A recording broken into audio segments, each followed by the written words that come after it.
Hello साथियों, एक बार फिर आप सभी का नेस फॉर ए क्लासेस में दिल से स्वागत है। आज है 22 जून।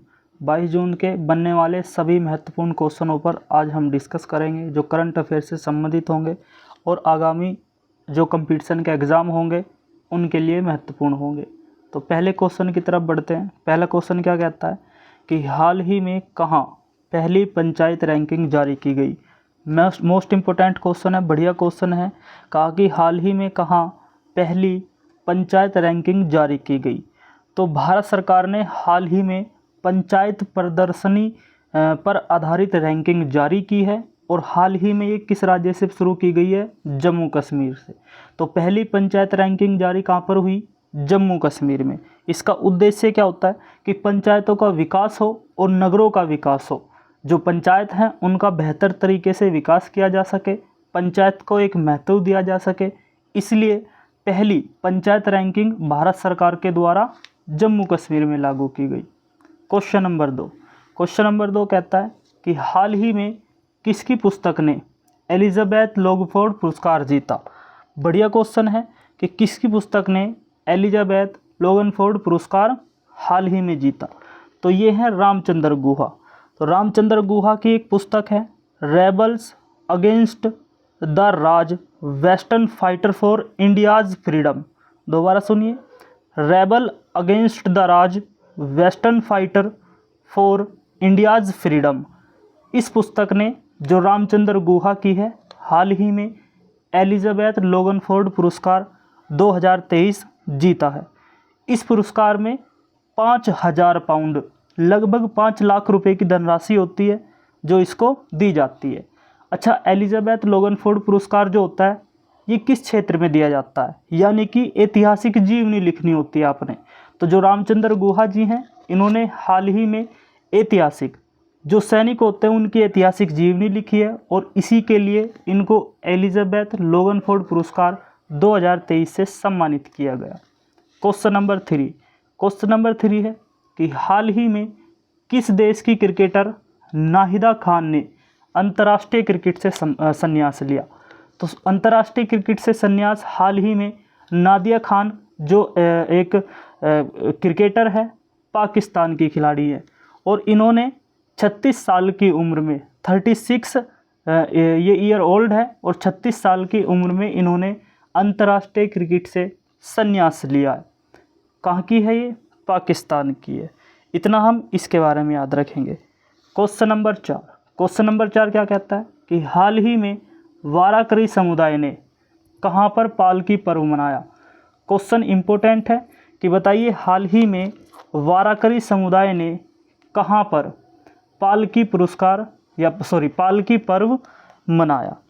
तो हाल ही में पालकी त्यौहार जो होता है ये महाराष्ट्र में मनाया जाता है। तो ये महाराष्ट्र में मनाया गया और ये एक हिंदू भगवान है विट्ठल दास। आपको पता हो ये विट्ठल दास मंदिर पर एक शोभा यात्रा निकाली जाती है, एक पर्व मनाया जाता है पालकी के द्वारा। यानी कि एक पालकी होती है और उसमें भगवान विट्ठल दास या विठोबा महाराज को बैठा करके पूरी की पूरी यात्रा निकाली जाती है। तो ये कहाँ पर मनाया गया त्यौहार? महाराष्ट्र के अंदर मनाया गया। जबकि कल बिहू कुहू उत्सव मनाया गया था, वो कहाँ पर मनाया जाता है? कमेंट में बताना। बिहू कुहू उत्सव कल ही मनाया गया था और कल ही आपको पढ़ाया था। बिहू कुहू उत्सव जो है वो किस राज्य में मनाया गया? तो हाल ही में वाराकरी समुदाय के द्वारा पालकी पर्व मनाया गया और ये कहाँ पर मनाया जाता है? महाराष्ट्र के अंदर। ये 22 दिन का पर्व होता है। और देखो एक बात याद रखेंगे कि ये जो पर्व मनाया जाता है ना ये महाराष्ट्र के अंदर मनाया जाता है और इस पर्व में शामिल होने से पहले जितने भी व्यक्ति होते हैं, जितने भी भक्त होते हैं, वो चंद्रभागा नदी में डुबकी लगाते हैं, पवित्र होते हैं। ठीक बात। इसके बाद क्वेश्चन नंबर 5 क्या कहता है कि हाल ही में कौन नए स्वास्थ्य सचिव के रूप में नियुक्त किए गए। बढ़िया क्वेश्चन है कि हाल ही में कौन नए स्वास्थ्य सचिव बने। तो सुधांशु पंत। कौन बने? सुधांशु पंत। जो सुधांशु पंत है इनको हाल ही में भारत के नए स्वास्थ्य सचिव के रूप में नियुक्त किया गया। सुशांत पंत कौन है? ये सुशांत पंत जो हैं 1999 बैच के एक IAS अधिकारी हैं और वर्तमान में बंदरगाह, नौवहन, जल मार्ग, मंत्रालय के सचिव भी हैं। तो हाल ही में इनको स्वास्थ्य सचिव के रूप में भी नियुक्त किया गया है। क्वेश्चन नंबर 6, क्वेश्चन नंबर 6 क्या है कि हाल ही में ग्लेंडा जैक्सन का निधन हुआ, कौन थी? बताइए, हाल ही में ग्लेंडा जैक्सन का जो निधन हुआ है वह ग्लेंडा जैक्सन नाम की जो लेडी हैं वो कौन है? तो याद रखेंगे, क्वेश्चन बढ़िया है। यह एक अभिनेत्री है, यह एक एक्ट्रेस है। ग्लेंडा जैक्सन यूनाइटेड किंगडम की पॉलिटिशियन और 2 बार ऑस्कर अवार्ड विजेता है। ग्लेंडा जैक्सन का 87 साल की उम्र में हाल ही में निधन हो गया। यह यूनाइटेड किंगडम यानी ब्रिटेन की निवासी है। यह एक शानदार एक्टर मानी जाती है। तो ये कौन है? एक अभिनेत्री है। याद रखेंगे, 2 बार ऑस्कर अवार्ड जीत चुकी, पॉलिटिशियन भी है, एक्टर भी है। क्वेश्चन नंबर 7, क्वेश्चन नंबर 7 है हाल ही में किसे ग्रीन एप्पल अवार्ड से सम्मानित किया गया? ये क्वेश्चन मोस्ट इम्पोर्टेंट है कि ग्रीन एप्पल अवार्ड हाल ही में किस राज्य को दिया गया। तो ग्रीन एप्पल अवार्ड क्या होता है, एक बार इसे समझ लेते हैं कि जिस राज्य में बेहतर बिल्डिंगें होती है, एक बेहतर संरचना होती है, पूरे वर्ल्ड में पूरे वर्ल्ड में ये सर्वे किया जाता है कि किस देश के किस राज्य में किस शहर में कितनी बेहतरीन बिल्डिंगें हैं, कितनी अच्छी तरीके से संरचना बनाई गई है। तो हाल ही में उन क्षेत्रों को ग्रीन एप्पल अवार्ड दिया जाता है। तो हाल ही में तेलंगाना राज्य को ग्रीन एप्पल अवार्ड दिया गया। यह अवार्ड सुंदर इमारतों के लिए दिया जाता है और पहली बार भारत में किसी इमारत या संरचना को यह पुरस्कार दिया गया। तो इसलिए क्वेश्चन मोस्ट इंपोर्टेंट बनता है कि हाल ही में किसे ग्रीन एप्पल अवार्ड दिया गया? तेलंगाना को। क्वेश्चन नंबर 8, क्वेश्चन नंबर 8 क्या कहता है कि हाल ही में कहाँ के मुख्यमंत्री ने जेलों का नाम बदल करके सुधार गृह किया गया? तो जेलों का नाम बदल करके सुधार गृह किस मुख्यमंत्री ने किया है? मुख्यमंत्री आदित्यनाथ योगी। और आप समझ गए होंगे कि मुख्यमंत्री आदित्यनाथ योगी जो हैं वो कहाँ के मुख्यमंत्री हैं? उत्तर प्रदेश। तो उत्तर प्रदेश सरकार ने हाल ही में जितनी भी जेल हैं, उत्तर प्रदेश के अंदर जितने भी कारागार हैं, उन सभी का नाम बदल करके सुधार गृह किया गया। और ये प्रस्ताव भी रखा कि यूपी के अंदर जो जेल बनाई जाएंगी वो खुली जेल बनाई जाए। तो हाल ही में मुख्यमंत्री आदित्यनाथ योगी ने अपने राज्य की यानी कि उत्तर प्रदेश की सभी जेलों का नाम बदल करके सुधार गृह किया। क्वेश्चन नंबर, देखो एक बात और याद रखना, क्वेश्चन नंबर 8 उत्तर प्रदेश। तो उत्तर प्रदेश को हाल ही में स्वच्छता के लिए हुडको पुरस्कार दिया गया। हाल ही में स्वच्छता के लिए हुडको पुरस्कार दिया गया, HUDCO हुडको पुरस्कार दिया गया। हाल ही में उत्तर प्रदेश सरकार ने यह भी घोषणा करी है कि वह अपने सभी सरकारी डिपार्टमेंट में 100% इलेक्ट्रिक वाहन रखने की जो पूरी प्रक्रिया है उसको 100% करेगा। यानी कि जितने भी उत्तर प्रदेश के सरकारी विभाग होंगे वहाँ पर इलेक्ट्रिक वाहन 100% रखे जाएंगे, ऐसा यहाँ पर लिखा गया। ठीक बात। तो क्वेश्चन नंबर 8 में इतना याद रखेंगे। क्वेश्चन नंबर 9, क्वेश्चन नंबर 9 क्या कहता है कि हाल ही में कौन सा राज्य धर्मांतरण विरोधी कानून को खत्म करेगा?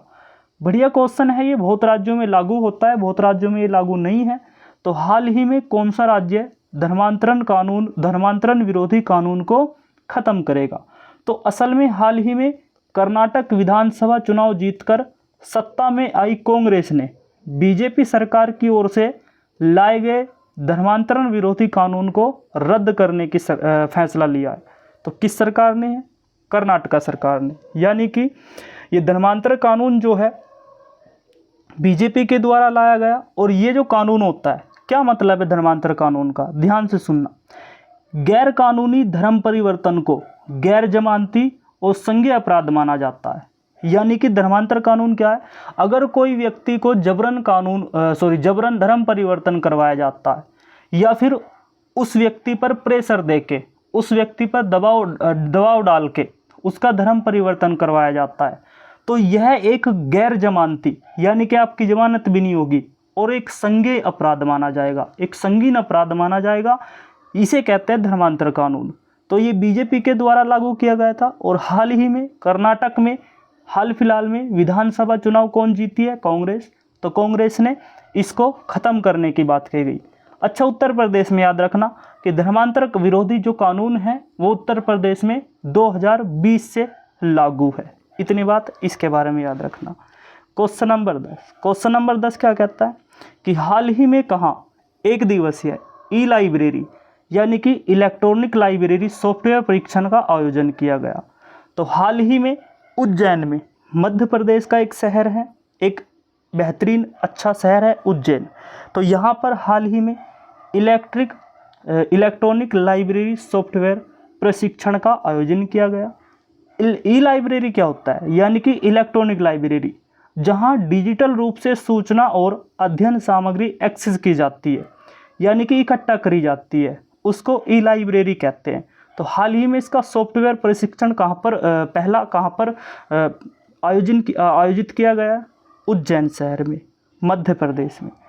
क्वेश्चन नंबर 11, क्वेश्चन नंबर 11 क्या है कि विश्व शरणार्थी दिवस 2023 की theme, what is the theme of world refugees day 2023। तो याद रखेंगे इसको कि वर्ल्ड शरणार्थी दिवस 2023 की जो थीम है वो कौन सी है? Hope away from home, hope away from home इस बार विश्व शरणार्थी दिवस 2023 की थीम है।